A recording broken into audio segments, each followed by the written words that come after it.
Wow, ball game. Hats off to them. They can play. White is legit. But Parker Messick is too. For him to do what he did, keep us in the ball game. I did not want to go into conference play next week with him not being around that 100 pitch mark, and was concerned there for a while. But he did what winners do. You know, think about the pass, they keep plugging, and kept us in it. Weird game. No, I've never seen someone miss home play on a home run. And I don't think you'll see it ever again. Anybody ever seen that? I saw it in the high school game. Did you? Yeah. I've never seen Stephen Drew, when he lost the state championship at Parkview, a kid on his team didn't touch home plate. Lost in the first game. Did not know that. Crazy. Questions? Colton Vince. Go ahead. Who spotted it first? There's about 5 guys. They started yelling. I was like, shh. And then, started yelling, throw it to home. But they kind of got him in that circle, and they were yelling and they couldn't hear. But everybody, there's about 5, 7 of us right there on the end saw it.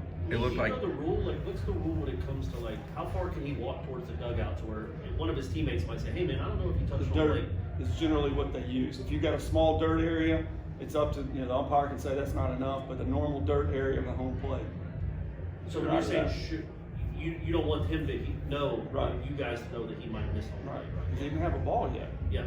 So it's like they start yelling and pointing, and then right about that time, he flips him a ball, and then he's in the in the mosh pit. it looked like Colton immediately communicated with the umpire about it. Oh yeah. But can the umpire actually say anything to him at that moment? Can the umpire say anything to him? In the sense of yes or no, he did not take it, or does it no, have a process? He cannot, do that. He can't say anything to him, and he did it right. You say you've never seen it, but so many guys saw it. Is that something people are normally watching, from the dugout, just to make sure, or just? I never have. I just happened to be looking for whatever reason. But no, I never watch a guy touch home plate. When you're 4 rounds away from your 3rd straight loss, and obviously it's still early in the season, but how big does it feel to come back there and get that close win? Yeah, it's a lot of good for a lot of guys. For Terrell's psyche. We started swinging the bats better towards the end. Put together some better ABs, and they've got to learn that a good AB doesn't necessarily translate to a hit, but there was a lot of guys that did a lot of good things there towards the end. We did some bonehead things as well.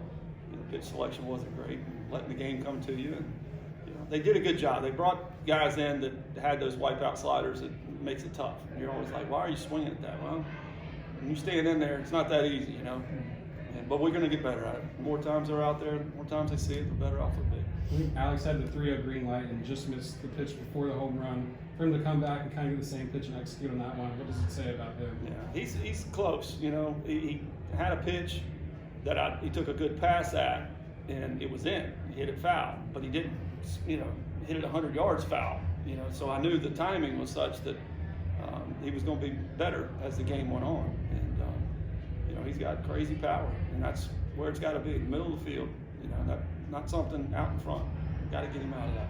You talked about Parker and grinding out after. I mean, it feels like that's the kind of thing that really swing the whole weekend, because if he's out after a few, if he hits that wall, can't get through. I know you have a couple of bullpen guys who are questionable. I guess what's that do for the whole weekend? It really helps. That's why I brought it up. That it's so important. Pitchers, look, starters. That's how you do it. You can't be thinking about stuff that's happened in the past and I got burned on the shift. I got burned on I got hosed on the shift. He never thought about any of that. He just does what he does and kept us in. You're right. For the series, it's huge.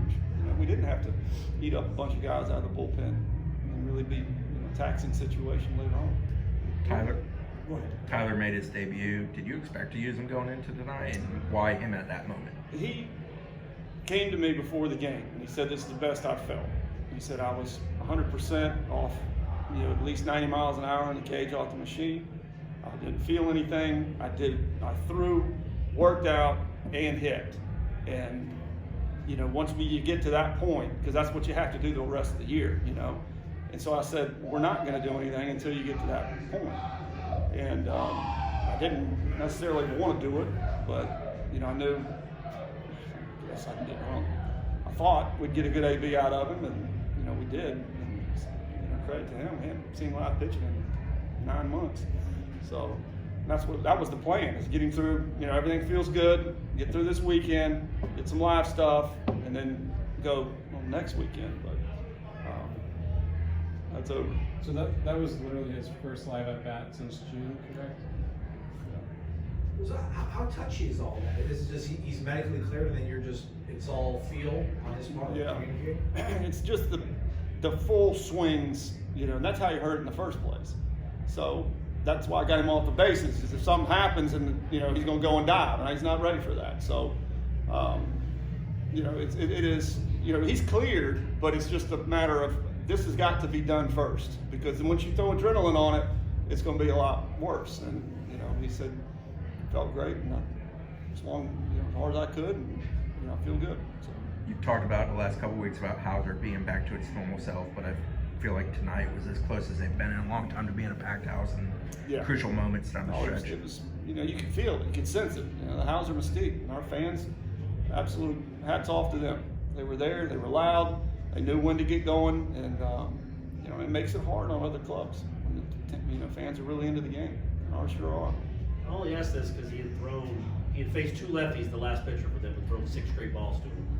Any thought at all on the 2-0 to give a take sign, because he had, I mean, I know probably, obviously not, you didn't give it to him, but he had thrown 6 straight balls to the lefties he had faced. Yeah. And just the trust, I guess, in a freshman to pick out a good one there. Yeah, and you got to do it at some point, because if you're really in this for, you know, to win the whole thing, the more times they've done it and been trusted, you know, and they may fall flat on their face. And you know, that's what I told Jimmy. We never want to miss an opportunity the way it's going to be late when it matters. You know, if it costs us a game, but it's going to win us too late because he throws a 2-0, you know, 2-1 change up, left on left, you know, he's got to pitch that way. You know, we're going to do it. So the same thing offensively. That's what it's going to be. And Carryout made a great play in maybe the 9th inning, I think.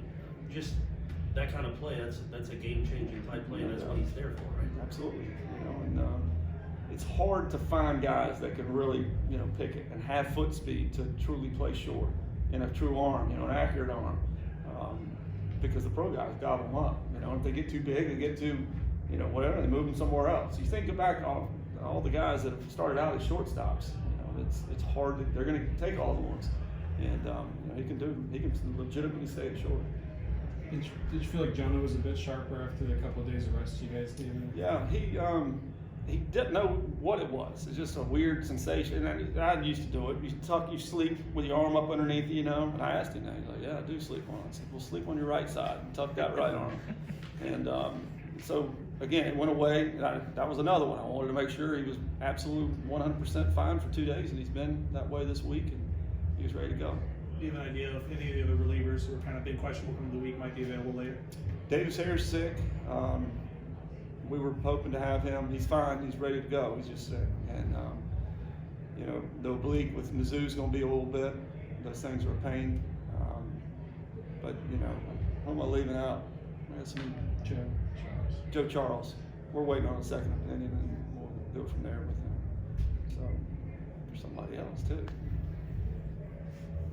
We got 20 of them. Why can't I think of it?